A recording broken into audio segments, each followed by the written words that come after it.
नमस्कार YT family. आता आपण काठियावाडी रेसिपी मिरच्यानु पिट्टू बनवत आहोत। त्यासाठी भावनगरी मिरच्या अशा पद्धतीने कट करून घ्यायच्या आहेत। नंतर गॅसवरती कढई तापत ठेवायची। कढई छान अशी तापली की त्यामध्ये तेल घालायचं आहे। तेल कडकडीत तापलं की गॅस बारीक करून फोडणीला जिरं, लसूण, चॉप केलेला कांदा घालायचा आहे। अद्रकची पेस्ट घालायची आहे। छान असं परतून घ्यायचं।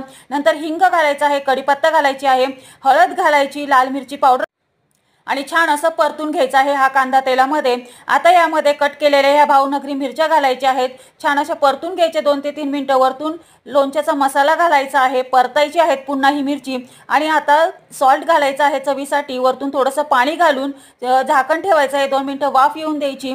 नंतर बेसन पिठाचं बॅटर घालायचं आहे आणि छान असं एकजीव होऊन द्यायचं आहे। आणि यामध्ये वरतून कसुरी मेथी घालायची आहे। ही डिटेल रेसिपी आपल्या यूट्यूब चॅनलवरती पोस्ट झालेली आहे। अशाच नवनवीन रेसिपींच्या अपडेटसाठी आपले यूट्यूब चॅनल @तृप्ती मीरे कुकिंग ब्लॉगिंगला लाईक